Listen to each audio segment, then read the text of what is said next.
2 മണിയായിരിക്കും. Duty കഴിഞ്ഞ് വന്ന് ഭക്ഷണം കഴിക്കാനുള്ള ഉണ്ടാക്കാനുള്ള പരിപാടിയില്ല. ഇങ്ങനെ ചെയ്യുമ്പോൾ ഞാൻ എന്നും ആലോചിക്കാറുണ്ട്. നേരത്തിന് ടേബിളിൽ പോയിരുന്നിട്ട് ഉമ്മാ ചോറ് പറയുമ്പോഴേ എന്ത് സുഖമായിരുന്നു. ഇപ്പോഴെല്ലാ കഷ്ടപ്പാടറിയും. നേരത്തിൽ ടേബിളിൽ പോയിരുന്ന് തിന്നുന്ന ആൾക്കാരോട് പറയും, പറ്റുമെങ്കിൽ ഇപ്പോൾ ഭാര്യയാണെങ്കിലും ഉമ്മയാണെങ്കിലും ഒന്ന് കൂടെ നിന്നിട്ട് പാത്രം കഴുകാനോ നല്ല ഉള്ളി അരിയാനോ ഒന്ന് ഹെൽപ്പ് ചെയ്ത് നോക്ക്.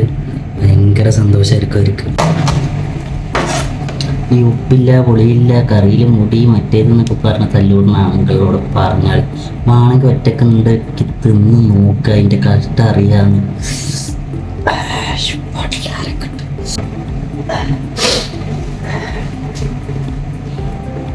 ഇപ്പം എൻ്റെ ഉമ്മ ഉണ്ടെങ്കിൽ ഇതൊന്ന് ചിരിക്കും സത്യമായിട്ട്.